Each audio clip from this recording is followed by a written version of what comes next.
Hello everyone and welcome to today's video.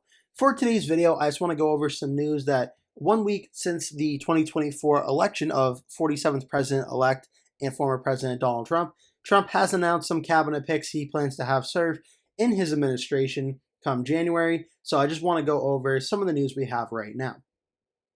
So Trump has made a few positions known, which is that Trump has chosen a UN ambassador, Environmental Protection Agency administrator, and also marking the first Senate confirmed cabinet level jobs. He's also had a White House chief of staff and border czar, two key roles that do not require Senate confirmation.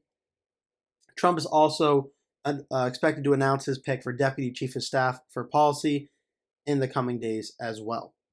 So now I'm just going to go through really quick this Forbes article, which goes over who Trump has chosen right now.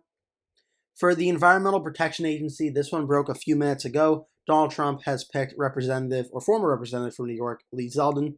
You may remember Lee Zeldin ran for governor against Kathy Hochul in New York in 2022 and actually made it a much closer race than expected. I believe it was around a 10-point margin of victory in New York, which is usually very good for a Republican versus Democrat. That's very good for the Republicans. Trump has officially announced on Monday that he tapped Rep. Lee Zeldin to lead the EPA, citing his very strong legal background, calling him a true fighter for America First policies. In his statement, Zeldin, a Trump ally who ran for New York governor 2 years ago, will ensure fair and swift deregulatory decisions that will be enacted in a way to unleash the power of American business while at the same time maintaining the highest environmental standard. I'm getting this article, by the way, from Forbes.com, and I'll scroll up to the back of the front of the article at the end of it to show off the author's name as well to give them credit for writing this article. Another one that Trump has chosen is Deputy Chief of Staff for Policy, and that has been Stephen Miller.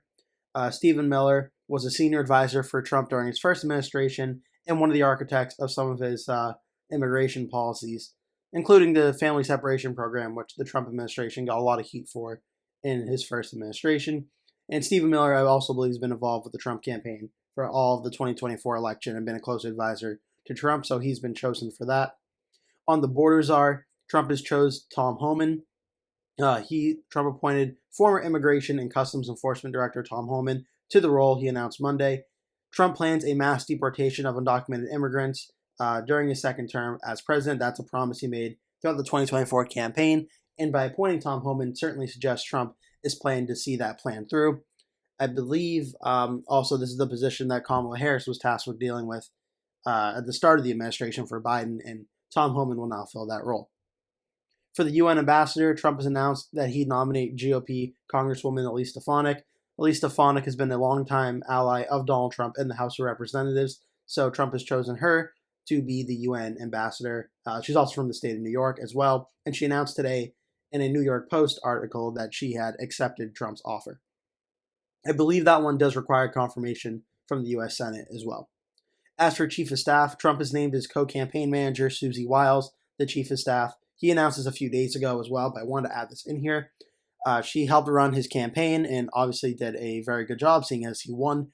And this is marking the first pick he made for his administration. It's also worth mentioning Susie Wiles is the first woman to ever hold the position of Chief of Staff for the White House, so breaking the glass ceiling on that one as well. For Attorney General, this one still remains unfilled. Trump has made a lot of comments about overhauling the Department of Justice, but I'm not getting into all that. I'm just going to really here just for the names, not for the opinion parts.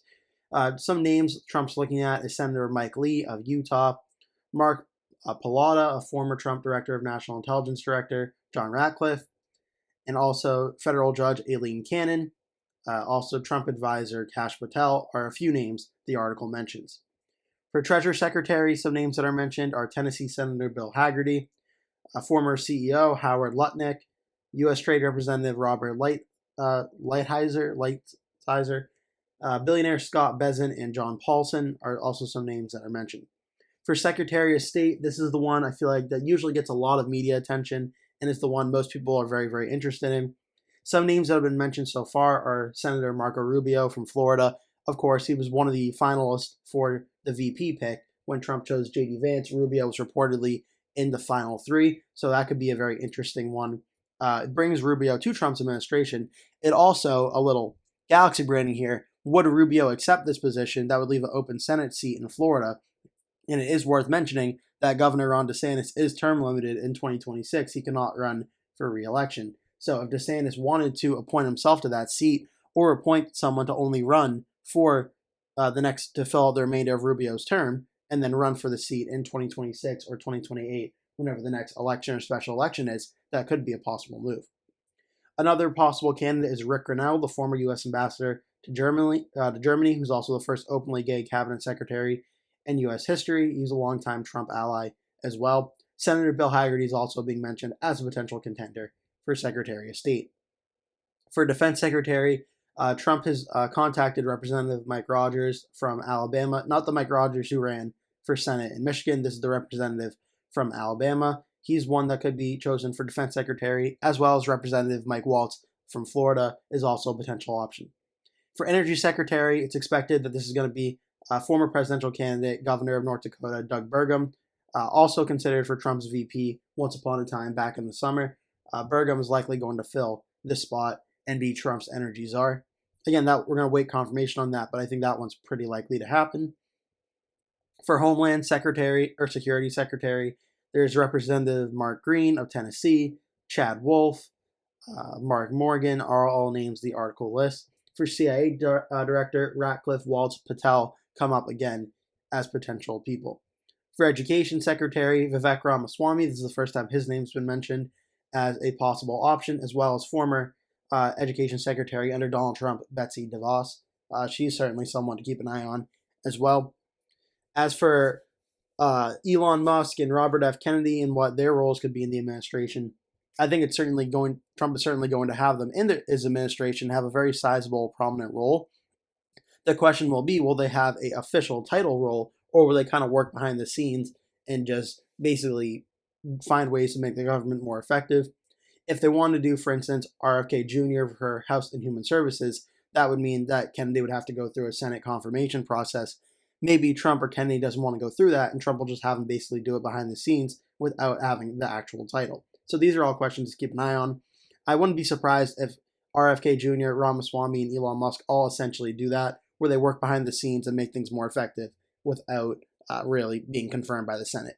So those are some names for some potential positions. We still have a long way to go with lots of administration things that still need to be filled, and lots of also great names that have remained to get to have jobs yet.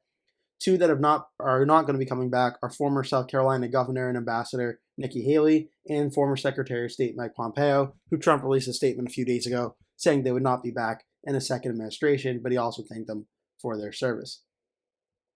The article also mentioned some other people as well, like Linda McMahon, who also served under Trump's first administration, that I would expect to be back in some form or role in the next Trump administration. So, of course, this also comes as Donald Trump officially, a week ago, that's a Senate map, Donald Trump officially won the 2024 presidential election with 312 electoral votes to Kamala Harris's 226.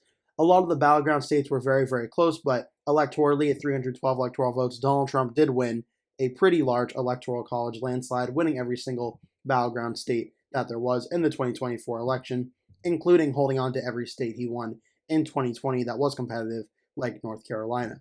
So Trump certainly and his team believe they have a mandate to govern, and his pick so far certainly suggests Trump is on his way to enacting his campaign's promises and agenda. So that's just a quick update of what's going on right now. I anticipate I'll be doing more of these videos in the future as more news comes out. That's all we really know for right now, but again, I'm sure more news will break very, very soon. In the meantime, that'll do it for today's video. Thank you so much for watching. Thank you so much for watching. Thank you. Remember to like this video, subscribe to my channel, and make sure you share with all your friends and family. In the meantime, I hope to see you in a future video. That will do it for today's video. Thank you so much for watching. If you enjoyed the video, please remember to give it a like. And if you really liked it, please remember to click the subscribe button. And make sure you turn post notifications on so you always get notified when I post a new video. That way you never miss one. Also, please remember to share this video with your friends and family if you really, really, really like the video. And remember to stay tuned because I'll be posting at least one video every single day leading up until Election Day. So I'd really appreciate it if you keep coming back and watching those videos. Thank you so much for watching, and I hope to see you in a future video.